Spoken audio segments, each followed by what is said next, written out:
Oh, good evening on this chilly time in Santa Cruz. So welcome. So I have two little stories today to illustrate the importance of listening to that small voice inside of us that we all have that's prompting us to do a kindness to someone else. And oftentimes we just, neglect it. It seems inconvenient or we just don't really listen. But these are two examples of listening. So I thought of this story because of this beautiful sweater. So we were in Assisi, Italy, leading our retreat several years ago. And it was really cold there. It's usually really warm, like in the 80s, but it was really cold this year. And at the monastery, they don't turn on the heat until November. It's just a rule, regardless of the weather. So we were, I was really, really cold. And we had been away from home for 3 weeks, and we can only take just a little bit of clothes. I was just so tired of the one warm thing that I had, and I just was wearing it over and over and over and over again. Maybe a few different scarves, and I started to not feel very well. And one morning I woke up and I just didn't even want to get out of bed. And I said, Barry, I think I'm not going to go today. And of course that was impossible because we're leading a workshop and that's what we do. Yes. I knew he wouldn't let me lay in bed, but I had to say it anyway. So he said, that's okay. I'll go to breakfast. I didn't like their breakfast. So I laid in bed and I just felt like I needed something. I didn't know what. So meanwhile, down the hall, there's this beautiful woman named Penny, and she dressed really, really, really beautifully. And I always admired the clothes that she had on. And she woke up, and her inner voice said, give your blue cashmere sweater to Joyce. And she wrapped it in a little, those white grocery bags. It wasn't anything fancy. And she just wrote a little note. I want you to have this. I think that you need it. And she left it on the doorknob. She didn't knock or give it to me or anything. When Barry came back from breakfast, he said, oh, look. And I opened it up, and it's like, oh, wow. This is my favorite color. And it's so soft, and it's cashmere, and I just could hardly believe someone could do something so kind. And I put it on, and I don't know, I just felt better. I just felt better all over through her kindness. And I went down to the workshop, and everyone's like, oh, you look so pretty in that. And this woman, Penny, was really happy, and it was a kindness that she listened to her inner voice. So the second story I have is, well, actually it's about me listening. I have a client that I work with on the East Coast, and she's quite a famous seminar leader. And I've been working with her for a number of years, and I knew that her son was dying of cancer. And I didn't know when, but I knew that he was dying. And I woke up one morning with the insistent thought, I'll name her Sue, though that's not her name. Call Sue immediately and see if she wants an appointment. I'm like, boy, that's just not my style. People call me and we make an appointment, usually a week ahead, sometimes a few days. But I never call someone. And I kind of argued back and forth. No, call immeditely. So I did. I called her. I'm like, do you want an appointment? And she burst out crying. I said, okay, it was real early in the morning. Let me feed the dogs, and I'll get dressed. And how about if we talk in 1 hour? So we did. And she was scheduled, this was Friday, she was scheduled Saturday and Sunday to lead a very big seminar that she had prepared for many months. It was a big deal at one of the big conference centers. And her son was dying of cancer. I asked her to describe the symptoms, and she did. And I said, you go right away. You have to cancel everything. You go right away. Because I had a friend that died of the same cancer. I knew the symptoms. I knew it could take them down really fast. She's kind of like, oh, how can I do that? You've got to do that. And so she listened to me, and she canceled everything. She got on a plane because her son lived a distance away. And she got there, and she got to have a whole day with him. And then he died. And it's been a long time. And whenever I do have a session with her, she's always so grateful that I, listened and called her and gave her that prompting to go and be with her son. So I'm glad that I listened. And we can do this. Sometimes it's just small things, but it can make such a big difference. And I'm not special in getting these messages. I think we all get these messages. And it's just listening to them and acting on them. So you have a beautiful song, don't you? Yeah, but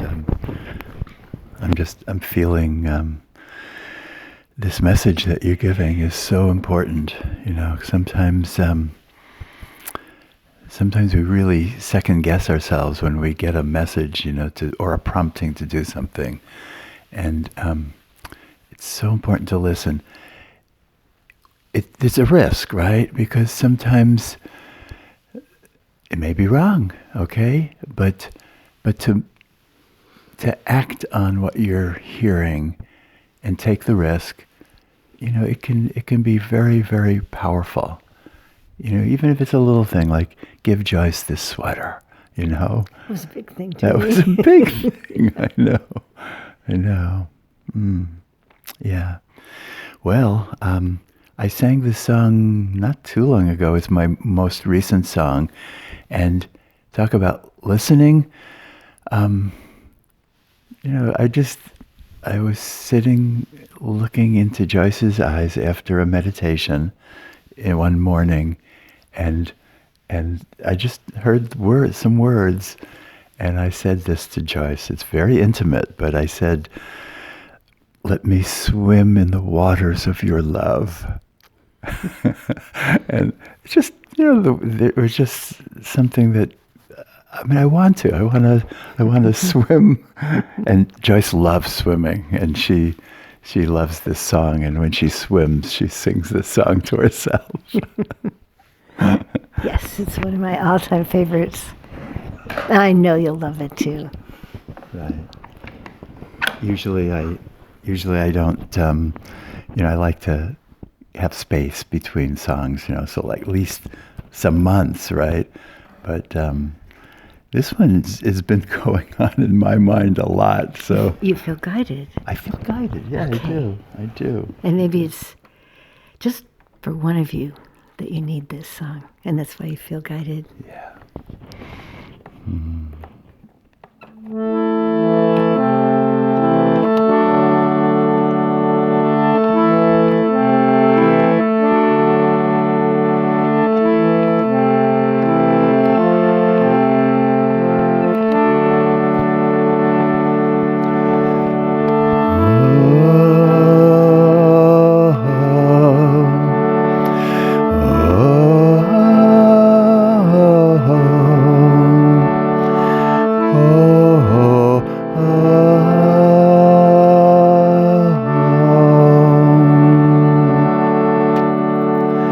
Let me swim in the waters of your love. Let me feast on the bounty of your earth. Let me fly through the heavens in your song. Let me rest in the stillness of your peace.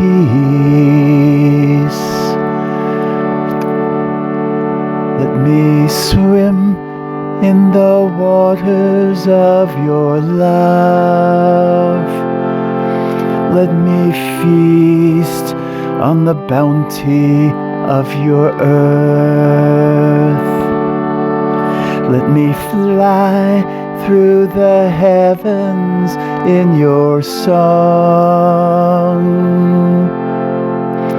Let me rest in the stillness of your peace.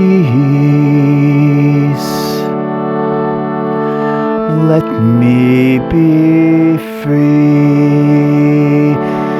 Let me be free. Let me be forever free. Let me be free.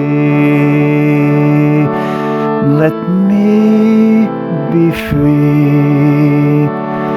Let me be forever free.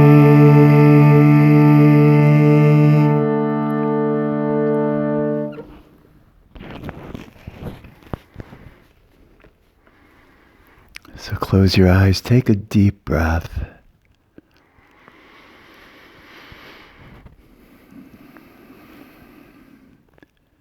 And just make a little commitment to yourself that when you hear, when you're prompted, when you get a message, even a slight message, call somebody, or I wonder how so-and-so is doing. Let me send a little text.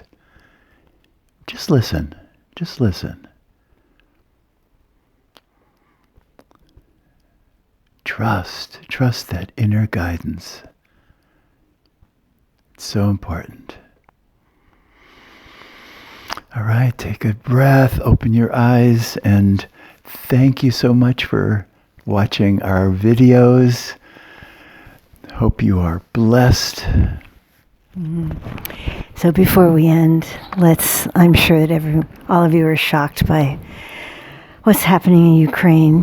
The whole world is so shocked. And let's just take a moment, all of us, those of you watching and us right now, to just really, just powerfully send out our love and the feeling of protection for these beautiful people that are being invaded. And just surround them in the light and let them know that the world is caring for them. Yeah. Oh, all right. Well, thank you so much for watching and being with us. Yeah. Okay.